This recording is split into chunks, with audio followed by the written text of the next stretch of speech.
and maybe messed with it, and they could have gotten me on that or something. Or they want me to believe that those people are moving stuff out, moving their remote neural monitoring equipment out. But it was like a bunch of old computers and stuff. I'm pretty sure that had a part to do in my gang stalking. Could have been a coincidence. They could have just been moving a bunch of old computer equipment. But my attackers knew that I felt that those New York license plates had something to do with this. They were involved in some level. So I'm sure they were trying to use that. I'm almost 100% sure. So I'm getting a lot of stuff. I'm getting, this morning I woke up, this side of my face feels burnt. My back and like my midsection feel like a steak, feels like a cooked steak kind of.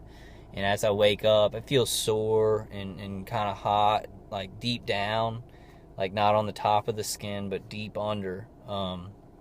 And so, I wake up and I'm driving out of my new condo, and a police is driving down the road. A city police is driving down the road, and it's a dead end. Like where I live, the condo is part of a dead end. It's part of two like apartment like places, and then another closed in community.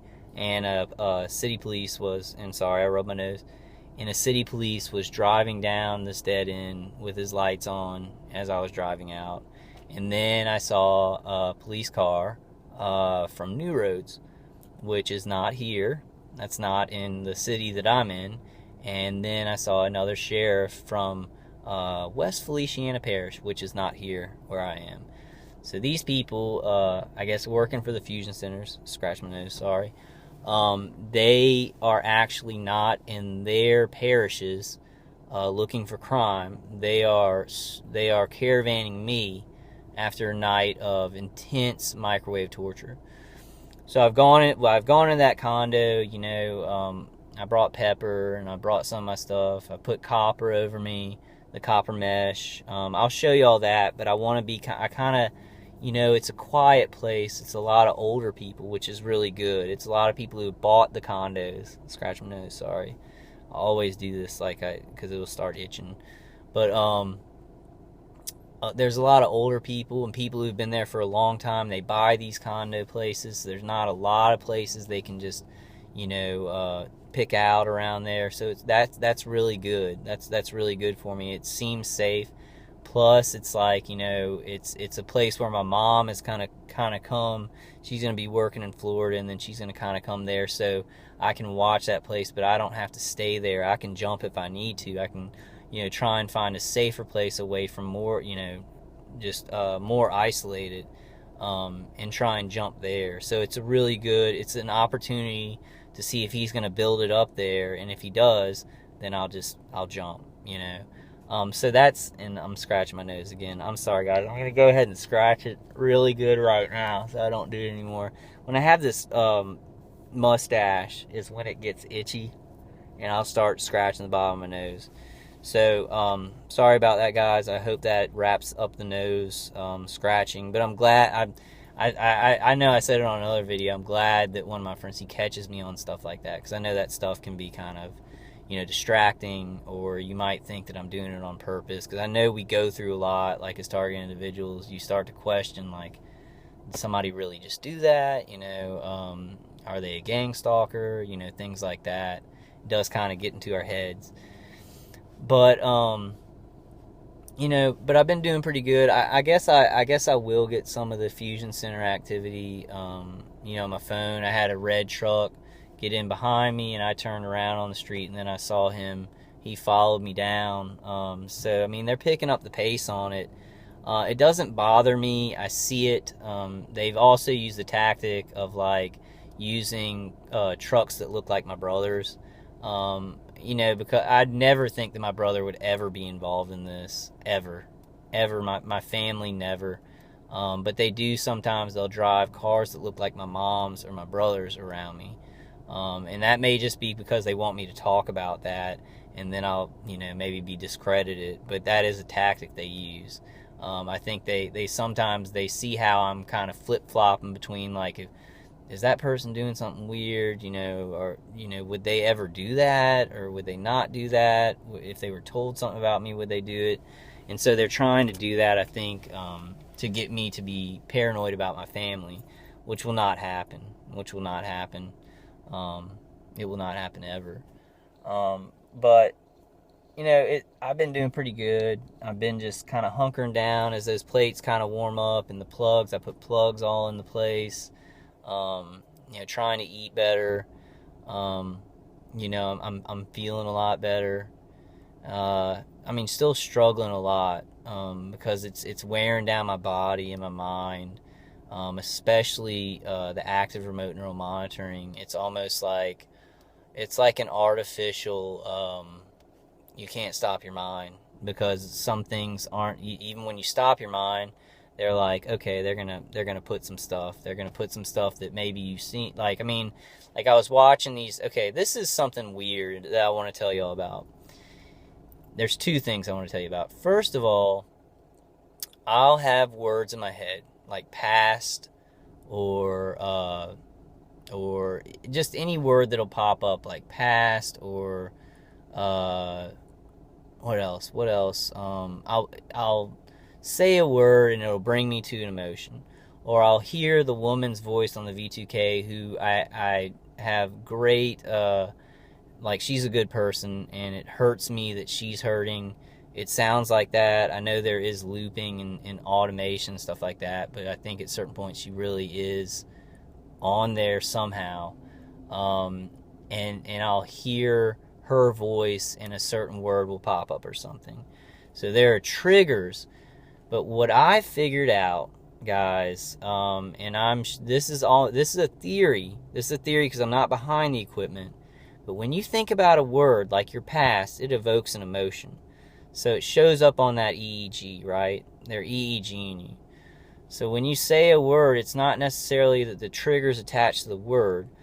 The trigger image or phrase is attached to an emotion that you feel when you see something or you think a word. That's how they're doing it. It's a lot more simple than I was thinking. It's just they match an EEG feeling, like if you're scared or something, with a word, or a guilt feeling with an image, or something like that. So that comment on that theory. Please comment on that theory, people who experience remote neural monitoring. I know talking about this stuff and not in generalities is a danger. It is a danger just because, if my family saw this, they'd be like, "Oh my God, he's really lost it." I have to. I don't have a choice because these things are happening, and I'm trying to figure them out, like how they do it. The triggers are real, and I thought they were attached to words or sounds, but they're not. I think that these triggers, these images and phrases that sometimes may pop up that aren't yours, that aren't connected in any way contextually, what they are is they're connected to an EEG. So you'll say a word like my past, and you think about your past, and then something else will pop up, something else that has nothing to do with your past, something that they may have conditioned in there, triggered in there. I don't know how they do that, but as I've sat there and I realize I'll get closer to a feeling. I'll say a word, but stay away, and I'll realize that image is a lot less clear. And so I've been kind of playing around with it. So I want you guys to know that's my theory on that. I'm actually 100% on it from what I've experienced, because I've been really playing around with it. Also lately they've been, on the V2K, they've been repeating things that I'm thinking in words. Like they've been repeating those things. I don't know if that is to just to do it, or if they're planning on introducing the technology. Because I've heard there's a technology where they can set something up so you will reverberate, like whatever you're thinking in words will sound out, with you, and then it will echo. I don't know if they're going to introduce that technology to me, but right now they are actually reading what I'm thinking in words on the V2K. What I do against this, and I'll tell you the details of it. A woman named Becky's involved, so I say Becky's fat, and then they'll stop doing it. So I know that they're actually speaking it, and it's not just me reverberating my thoughts. Or I'll say like something bad about Lynn, or something bad about my main organizer. and they'll stop reading that. They'll read stuff where I'm like, oh, I need to go walk the dog today, or how long do I put in these mozzarella sticks or something like that, or I need to go get that computer charger. They'll read that, but then I immediately hear it, and I start going, Becky's fat, Becky's fat, Becky's fat, Becky's fat, Becky's fat, Becky's fat, and they won't repeat that. So I know that they're actually doing that. That's not an automated thing. It may become an automated thing. I'm hoping it won't, but preparing for the worst, hoping for the best, praying for the worst. So it is pretty complicated. I do, when I sit here, I'm like, ooh, I'm talking about that stuff. A lot of other target individuals, and I'm not saying anything bad about anybody who talks out about this. You're my hero. You are my hero. And some, they just kind of talk in generalities. They hope that other TIs will know, what they're talking about. It's important for me to speak in detail about these things. And I know I'm being very serious this morning, guys.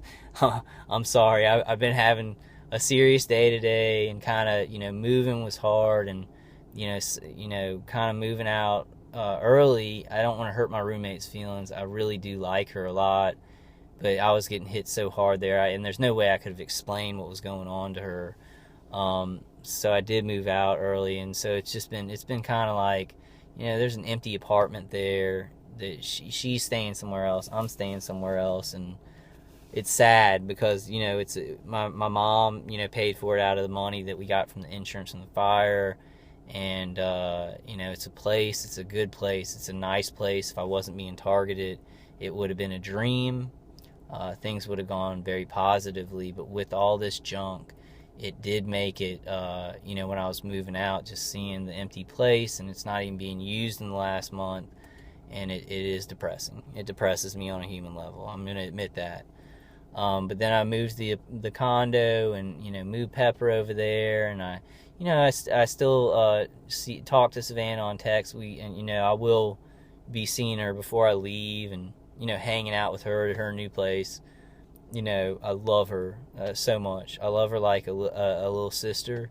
I hate it what happened, what's going on with this, because I feel like I could have been a better role model. I mean, it's not like she's doing anything terrible or anything, but I feel like we would have just meshed a lot better, and we did. Things went as good as they could have gone, and I guess I'm getting off on that tangent. I really don't want to talk about that stuff too much, but I'm kind of unfiltered. So I might have to start writing stuff down, because I am, as y'all can tell, I'm a little bit here and there and everywhere. So I'm sorry about that. I've been getting hit really hard, in the stomach, and in the head, and I wake up feeling cooked and stuff like that. This morning I woke up, and I'm sorry, it itches. And this is what they may do. They may be making my nose itch right now, so that I scratch it a bunch and keep saying that and keep getting distracted. So you got to think about people out here. They may just hit them a little bit on the nose or something, and they scratch. They may not be actually gang stalkers. This stuff gets complicated. And to think about the complication of it, it really doesn't help, because it really is sophisticated technology. They really are willing to pull other people in, even if they're not willing to, but they can just pull their bodies in, like make somebody's nose itch and then have to scratch it in front of you, and they're not even involved, and then you think they're involved. This is a lot of deceit. It's a lot of false flagging. It's a lot of trying to set somebody up. So the technology is very sophisticated, as we all know. There was another thing that I wanted to talk about, but I forgot, so I'm going to try and come back to it. But doing pretty good, kind of waiting, kind of being patient at the condo and praying a lot. But I really did have to get out of the townhouse. I took all my plates and my plugs. It was like the 9th, and I think it was the 9th. Was it the 9th? It's only what date did I say today? I don't know, maybe the 8th or the 9th. And I was like, okay, today's the day. I'm getting it all out of there, and I just made a decision and I left because I was being hurt too bad. And it is better at the condo, but they are still hitting me remotely. And I think there's a couple avenues